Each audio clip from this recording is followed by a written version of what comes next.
आप लोग पढ़ेंगे रेवलेशन 8वां और पहला दूसरा लाइन पढ़ डालेंगे प्लीज रीड। अभी हमने सील देख ली ना, हमने 6 सील देखी थी और उस पूरा हाल देख लिया था। अभी ये क्या 7वीं सील है। अभी जो 7वीं सील है, जो 7th सील है, जो 7वीं मुहर है, वो जब खुलेगी तो उससे 7 तुरियां निकलनी आएंगी। 7वीं सील है जो तो ऐसे बनी हुई सील, ऐसा ही सील है 1 2 3 4 5 6 7 बराबर। यीशु मसीह ने मेमने ने वध किया, मेमने ये दबाया, ये दबाया, ये दबाया, ये दबाया, ये दबाया और आखिरी दबा रहा है।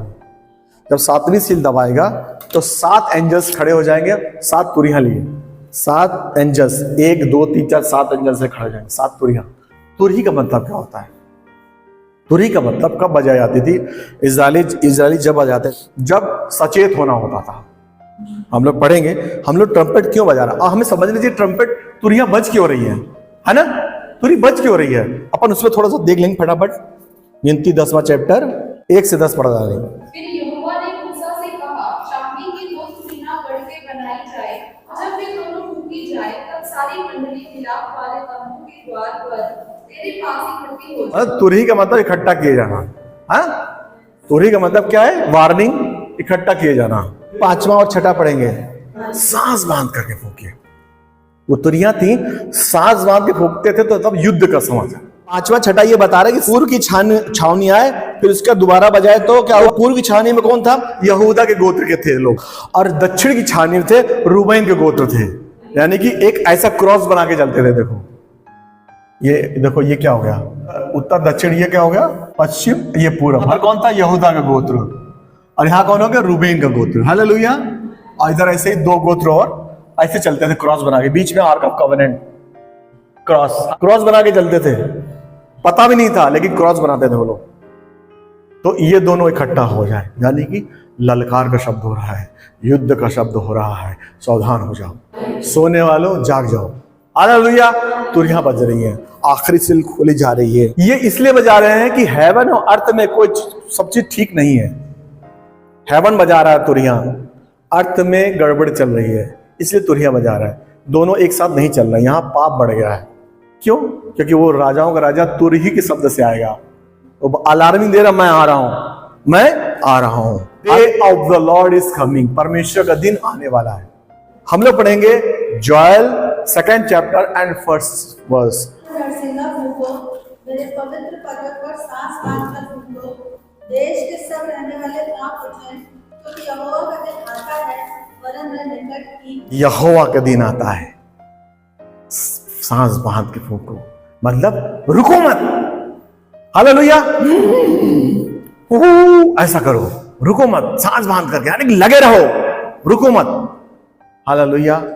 रुको मत, प्रार्थना में रुको मत, ढीले मत पढ़ो, बाइबल स्टडी में ढीले मत पढ़ो, चर्च आने में ढीले मत पढ़ो, टाइम से चर्च हो। हालेलुया।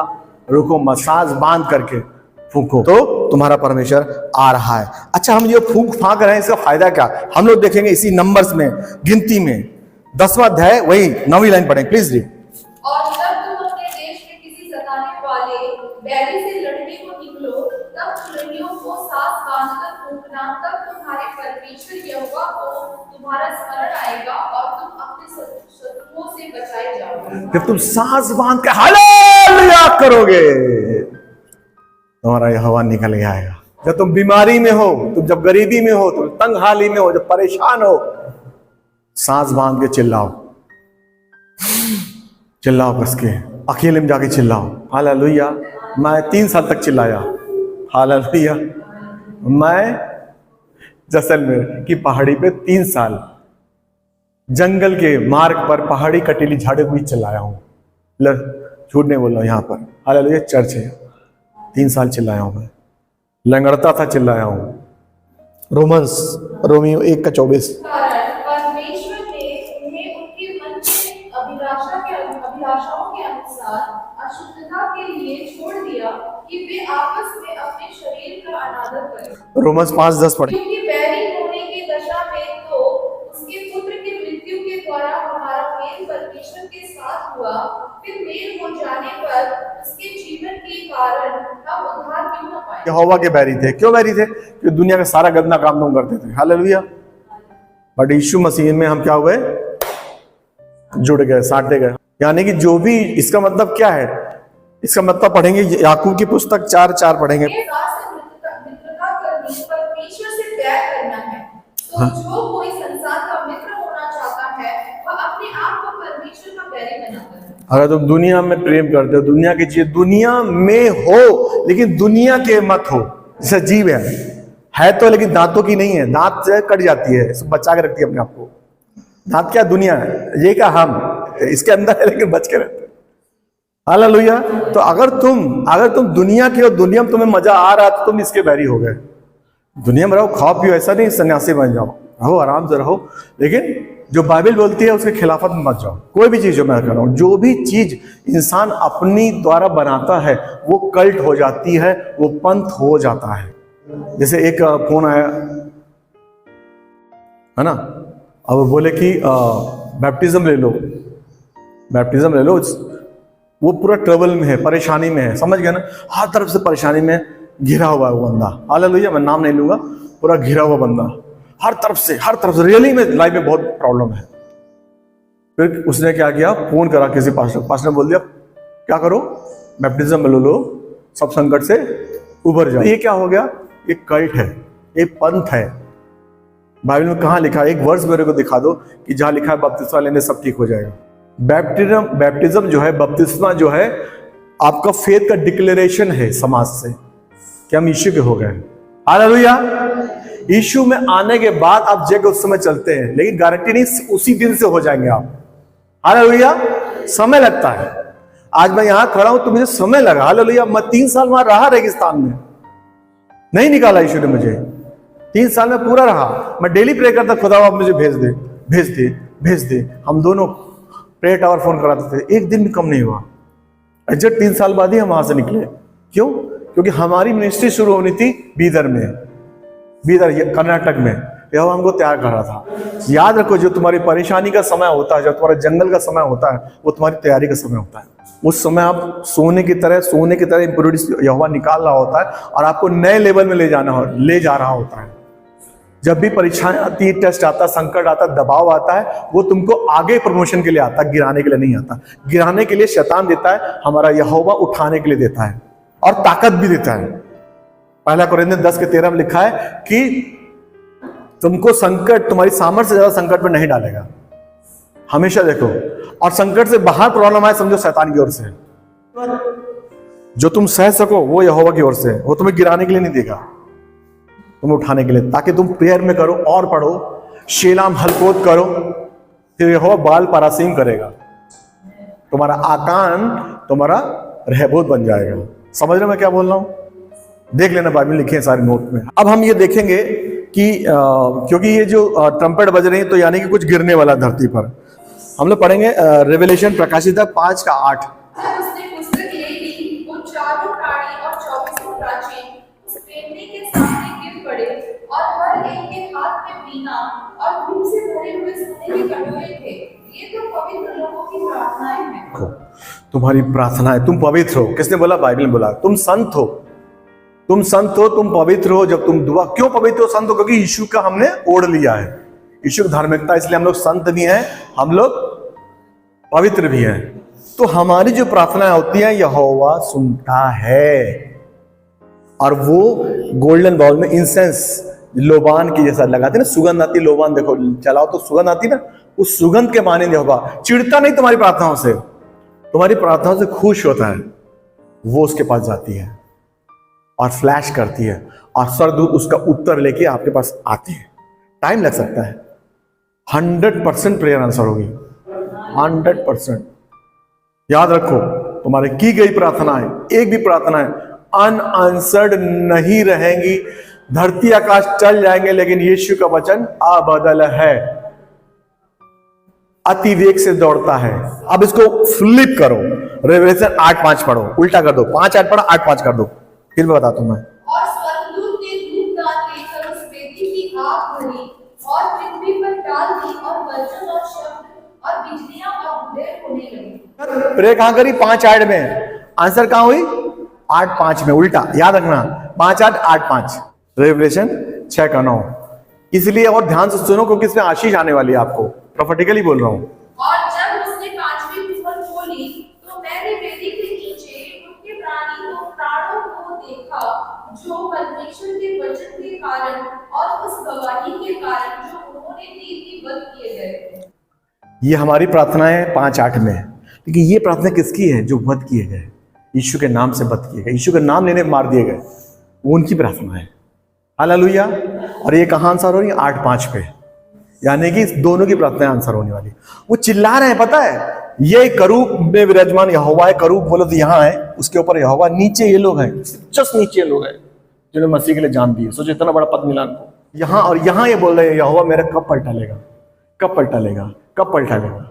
तो यीशु बोल रहे हैं सारी गिनती पूरी होने दो, और ऐसा पलटा लेगा। रेवलेशन प्रकाशित वाक्य पलटा लेने का, प्रकाशित वाक्य क्या है? बदला लेने की कहानी को प्रकाशित वाक्य करेंगे अगर हम ऐसा बोले तो। यहोवा का दंड इस धरती पर प्रकाशित वाक्य है, मसीहों के लिए नहीं है।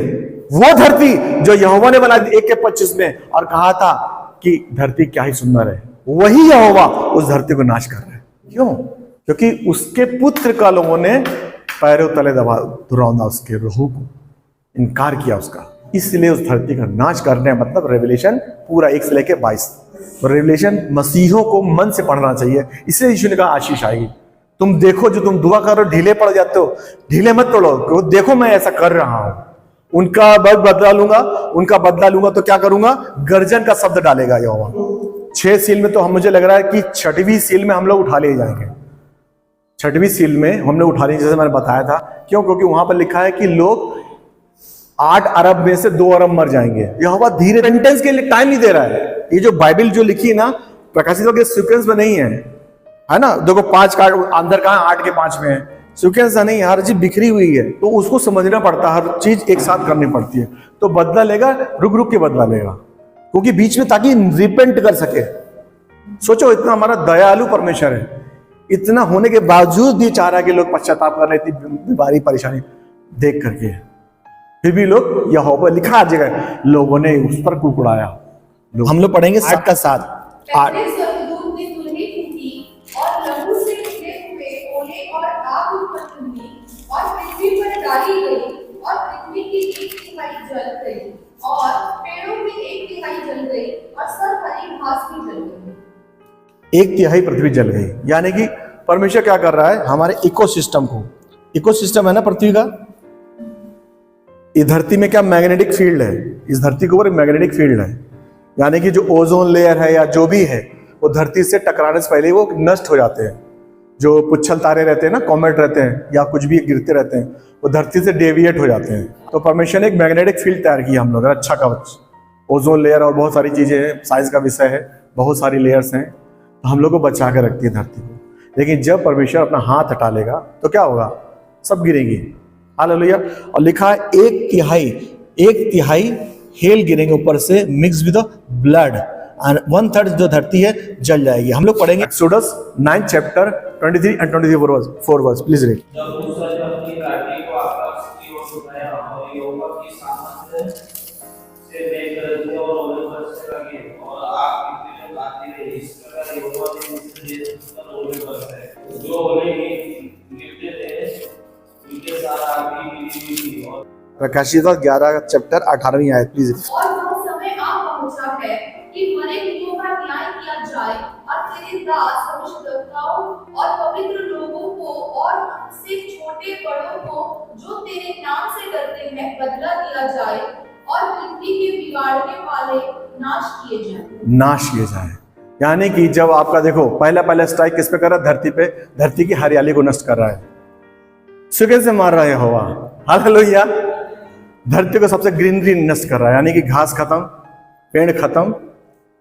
पेड़ खत्म क्या होगा? ऑक्सीजन कम हो जाएगी ना, क्या होगा? कार्बन डाइऑक्साइड बढ़ जाएगी, नाइट्रोजन खत्म हो जाएगी, सांस लेने में अस्थमा होगा, बड़ी बड़ी बीमारियां होगी, लोग इलाज करा लेंगे, अमीर लोग ठीक हो जाएंगे। हालेलुया। बड़े बड़े एसी बना लेंगे, गर्मी बढ़ जाएगी ना तो बड़े बड़े एसी में जाएंगे, ठीक हो जाएंगे, फिर भी उसको कुड़कुड़ाएंगे। बता रहा हूं, अभी भी वो रिपेंट कर सकते हैं, बोलेंगे कि दिस इज साइंटिफिक रीजन के से मेट्रॉइड और एस्टेरॉइड जब गिरेंगे, कोई चीज जब ऊपर से गिरती है वो एटम बम बन जाती है, समझ रहे ना? अगर कोई इतना सा बड़ा पत्थर एक किसी के सर पे फेंके ऊपर से तो क्या मर जाएगा आदमी, और अगर यहां से फेंके तो नहीं मरेगा। समझ रहे मेरी बात? इसलिए ऊपर से कोई चीज गिरती है तो ज्यादा असर करती है। हालेलुया। 40-40 किलो के गोले गिरेंगे धरती पे। छोटा सा होता तो कारें डैमेज हो जाती हैं, एक ओला 40 किलो का होगा जो गिरेगा पानी बारिश में।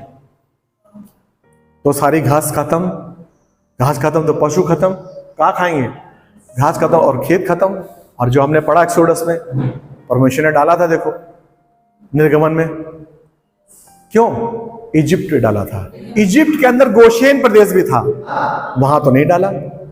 गोशेन में कौन थे? इजरायली थे। और हम लोग कौन है? आत्मिक इजरायली है। हालेलुया। वो गोशेन प्रदेश कहां चला गया? रैप्चर्ड हो गया, यहां आ गया। तो ये बचे सीधा इजिप्ट वाले। अब हम लोग पढ़ेंगे इसकी अगला वर्ष 8वां पढ़ाई प्लीज। और दूसरे स्वर्गदूत ने तुरही फूंकी तो मानो आग सा जलता हुआ एक बड़ा पहाड़ समुद्र में डाला गया और समुद्र का 1/3 लघु हो गया और समुद्र की 1/3 सींची हुई वस्तुएं जो सजीव थी मर गई और 1/3 जहाज नाश हो गए। अब हम लोग देखेंगे ऑलरेडी। देखो एक चीज याद रखो, बाइबल में कोई ऐसी चीज नहीं है जो ना घटी हो। बाइबल में हर चीज घट चुकी है, उसका रीप्ले होना है, मतलब जो ऑलरेडी हो चुका है। हम लोग फिर से होते देखेंगे आसमान में। निर्गमन 7 का 19 से 21 तक पढ़ी थी। यहोवा ने मूसा से कहा, हारून से कह कि अपनी लाठी लेकर मिस्र देश में जितना जल है अर्थात उसकी नदियां, नहरें, झीलें और पोखरे सबके ऊपर अपना हाथ बढ़ा कि उनका जल लहू बन जाए और सारे मिस्र देश में काट और पत्थर दोनों भांति के जल पात्रों में लहू ही लहू हो जाए। तब मूसा और हारून ने यहोवा की आज्ञा के अनुसार किया, अर्थात उसकी लाठी को उठाकर फिरौन और उसके कर्मचारियों के देखते नील नदी के जल पर मारा और नदी का सब जल लहू हो गया और नील नदी में जो मछलियां थी वे मर गईं और नदी से दुर्गंध आने लगी और मिस्री लोग नदी का पानी न पी सके और सारे मिस्र देश में लहू हो गया। सेम ही होगा, हमने देख लिया ना, ये होगा। और वहां जो इजरायली होंगे ऊपर, मुझे पता नहीं कितने बच्चे गए पहुंचे थे कराना, वो भी कहेंगे हाँ हमारे साथ हुआ था, ये हमने देखा था। तो समझो कि अभी 2016 की जो काउंटिंग है उसमें 50,000 और 1 लाख, करीब 1.5-2 लाख जहाज हैं होंगे, शिप हैं, मतलब जो समुद्र में रहते हैं। हालेलुया। तो उसके 1/3 शिप नष्ट हो जाएंगे। यानी कि अभी कहाँ वार कर रहा है? अभी धरती पर वार किया गया, अब कहाँ जा रहा है यहोवा? समुद्र पे।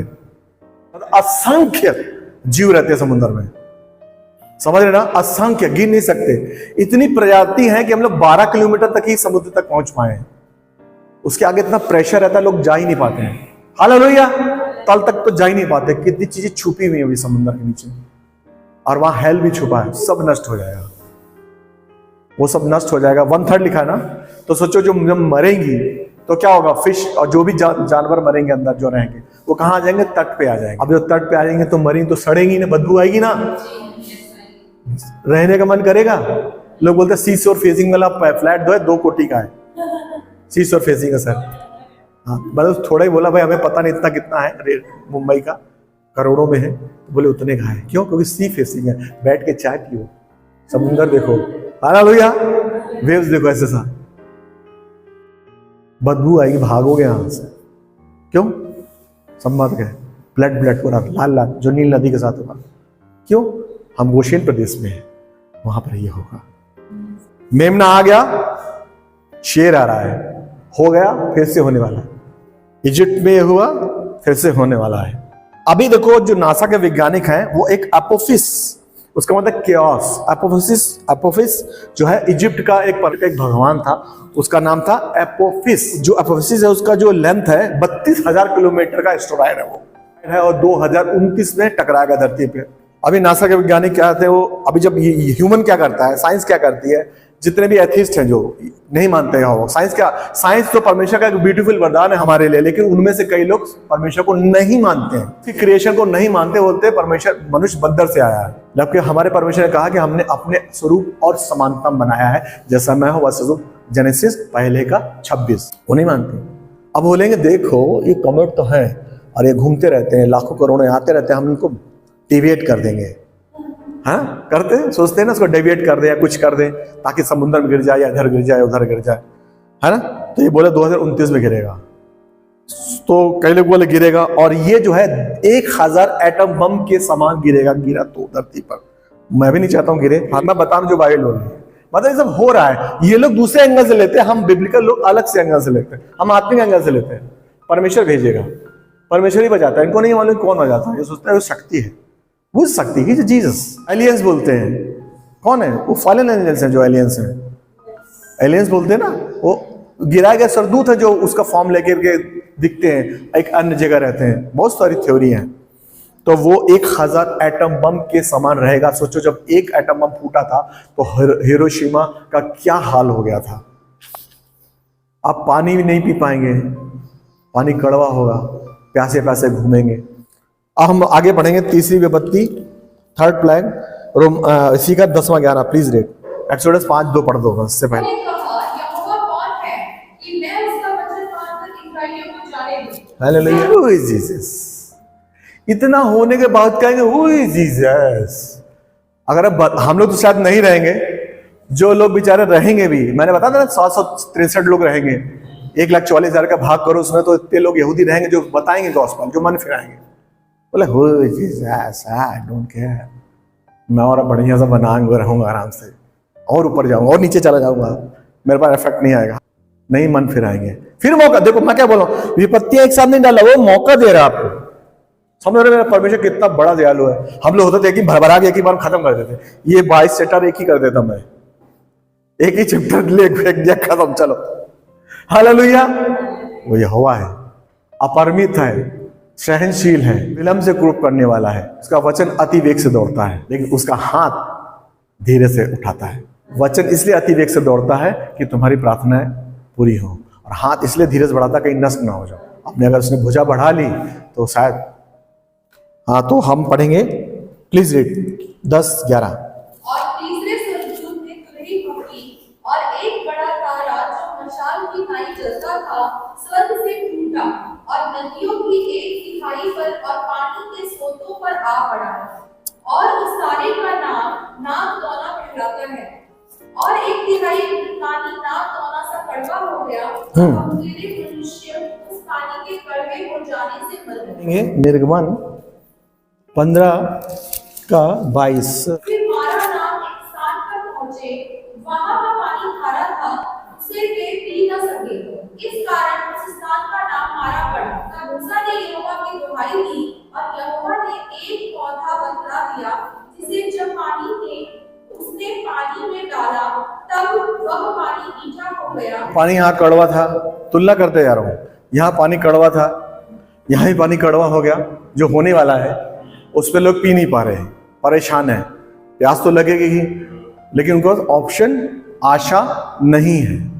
लेकिन हमारा जब पानी कड़वा होता है तो हम क्या करते हैं, मारा के पानी में क्या डालते हैं, एक झाड़ डालते हैं, एक पेड़ डालते हैं। वो पेड़ कौन है? मैंने मैसेज बताया था ना, पेड़ ट्री का बताया था। जो पेड़ है यीशु मसीह, जब डालते हैं उसको, हमारा जीवन मीठा हो जाता है। जब हमारा पानी कड़वा होता है, जब हमारे जीवन में उठक पटक होती है, जब हमारे जीवन में कड़वाहट आ जाती है, जब हमारे संबंध में कड़वाहट आ जाती है, और हमारे बीच में जब यीशु मसीह होता है तो हमारा जीवन मीठा हो जाता है। और वरन हमारा पानी मीठा नहीं होता, हमारे अंदर से मीठा पानी दूसरों तक जाता है। आज हम उसी पानी और उसी रोटी को खाने वाले हैं। हालेलुया। हमारे पास ऑप्शन है, उनके पास ऑप्शन नहीं रहेंगे, क्योंकि वो यहोवा का अंत तक विरोध करने वाले हैं। लूका 21 उसका 25 से 26 पढ़ें, प्लीज रीड। और भय के कारण और संसार पर आने वाली घटनाओं की बाट देखते देखते लोगों के जीव में जी न रहेगा, क्योंकि आकाश की शक्तियां मिलाई जाएंगी। वो इसको साइंस में लेंगे, लेकिन हमारा परमेश्वर हिला रहेगा। क्यों? क्योंकि 7वीं मोहर खुल गई है और 7 स्वर्गदूत ट्रम्पेट लिए। अभी हमने 4 स्वर्गदूत, 4 तुरहियां देखी हैं। चौथी तुरही 12-13 पढ़िए। और चौथे स्वर्गदूत ने तुरही फूंकी, और सूर्य की 1/3 और चांद की 1/3 और तारों की 1/3 पर आपत्ति आई, यहाँ तक कि उनकी 1/3 अब अंधेरा हो गया, और दिन की 1/3 में उजाला न रहा, और वैसे ही रात में भी। और जब मैंने फिर देखा तो आकाश के बीच में एक उकाब को उनसे और ऊंचे शब्द से यह कहते सुना कि उन 3 स्वर्गदूतों की ध्वनि से शब्दों के कारण जिनका फूटना अभी बाकी है, पृथ्वी के रहने वालों पर हाय हाय हाय। अब 3 उकाब उड़ रहे हैं, ये चौथा है। फिर भी देखो बोल रहे हैं सुधर जाओ सुधर जाओ सुधर जाओ सुधर जाओ। कितना दयालु परमेश्वर। आपको पता चला है, हम रेवलेशन पढ़ रहे हैं, हम जजमेंट भी देख रहे हैं और उसका प्यार भी देख रहे हैं। एक ही चीज नहीं है, घबराने की बात नहीं है हमको। और इसका अपन लोग देखेंगे हुआ पीछे जाकर के एक्सोडस 10 का 21। चलिए मूसा से कहा, अपना हाथ आकाश की ओर बढ़ा कि मिस्र देश के ऊपर अंधकार छा जाए। डार्कनेस क्यों आ गया? धरती का प्रकाश आना बंद, धरती प्रकाश आना बंद हो गया सूरज का, तो क्या होगा? अंधकार आ जाएगा, अंधकार हो जाएगा और दिन छोटे हो जाएंगे, हर चीज सिकुड़ जाएगी, इकोसिस्टम बेकार हो जाएगा और 16 घंटे का दिन होगा। 16 घंटे का दिन छोटे हो जाएंगे, लोगों को चैन में चैन नहीं आएगा, मौत मांगेंगे मिलेगी नहीं। क्यों? क्योंकि पूरा इकोसिस्टम यानी आपका चांद, आपके तारे, आपका मून, जब सूरज गड़बड़ा हो गया तो मून भी। देखो अगर 1 दिन 2 दिन सूरज ना निकले तो देखो धरती क्या हाल होगा। आइस एज आ जाएगी, हिमयुग शुरू हो जाएगा, धरती पर सब जम जाएगा। समझ रहे मेरी बात? सूरज की रोशनी आनी बंद हो जाए, तुम्हारा आइस एज शुरू हो जाएगी, सब कुछ बर्फ बर्फ बर्फ। परमेश्वर ने देखो कैसे बना रखा सब सिस्टम, अनुपात है आपके ऑक्सीजन, नाइट्रोजन, कार्बन और सारे से लिखा है। पढ़ो आयु में लिखा है कि धरती निराधार ऐसे लटकी हुई तेरे वचन से। बहुत सारे, बहुत साइंस है बाइबल में, है एक मैसेज अलग है इसका, हर चीज उससे हुई है। कहाँ लिखा है? भजन संहिता 102 पढ़ेंगे, 25 पढ़ेंगे, 26 और 27 पढ़ेंगे। आदि में तूने पृथ्वी की नींव डाली और आकाश तेरे हाथों का बनाया हुआ है। वह तो नाश होगा, परंतु तू बना और वह सब कपड़े के समान पुराना हो जाएगा। तू उसको वस्त्र की नाई बदलेगा और वह तो बदल जाएगा। धरती आकाश टल जाएंगे लेकिन यीशु का वचन आ बदल है। एक डॉट भी बिना पूरा हुए नहीं रहेगा। यह शायद 54 के 17 में लिखा है कि तुम्हारे खिलाफ कोई हथियार, नालिश की हुई चीज कामयाब नहीं होगी। भाग यहोवा के लोगों का है। No weapon will prevail against you. This is the heritage of man of God, women of God. 2 Peter 3:10-13 please read. उस दिन आकाश बड़ी हड़हड़ाहट के शब्द से जाता रहेगा। उस दिन की बाट किस रीत से जो होना चाहिए और उसके जल्द आने के लिए कैसा यत्न करना चाहिए, जिसके कारण आकाश आग से पिघल जाएंगे और आकाश के गण, बोले तो स्टार्स, ये सब बहुत ही तप्त होकर के गल जाएंगे। कारण उसकी प्रतिज्ञा के अनुसार हम एक नए आकाश आस देखते हैं कि जिनमें धार्मिकता वास करेगी। कोरिन्थियन 5वां अध्याय 21 में लिखा है कि यीशु के द्वारा हमारा यहोवा से मेल मिलाप हो गया है और उसकी धार्मिकता हमने ले ली है। धार्मिकता किसकी रहेगी? यीशु की, और यीशु के लोग वास करेंगे। ये ऐसे लपेट देगा। स्क्रोल देखा ना तुमने? स्क्रोल था उसके पास, उसने क्या किया था? ऐसे लपेट दिया पूरा, पहले जजमेंट डाल देगा फिर लपेट देगा। वो स्क्रोल समझ लो पूरा आकाश के बराबर उसने लिखा होगा। जैसा स्क्रोल करता ना, ऐसा स्क्रोल क्या होता है? एक चर्म पत्र होता है व्हाइट कलर का, जिसके आगे पीछे लिखा होता है। वो ऐसे से करते ना अपन, फिर ऐसे से खोलते, वैसे ही आकाश तारे ऐसे से आकाश करेगा। फिलिपियंस 3:20 हमारा स्वदेश फल है और हम एक उद्धारकर्ता प्रभु यीशु मसीह के वहां से आने की बाट जोते हैं। हमारी आशा है, हमारी आशा है। जब तुम ऐसा देखो तो तुम सतर्क हो जाओ कि तुम्हारा छुटकारा निकट है।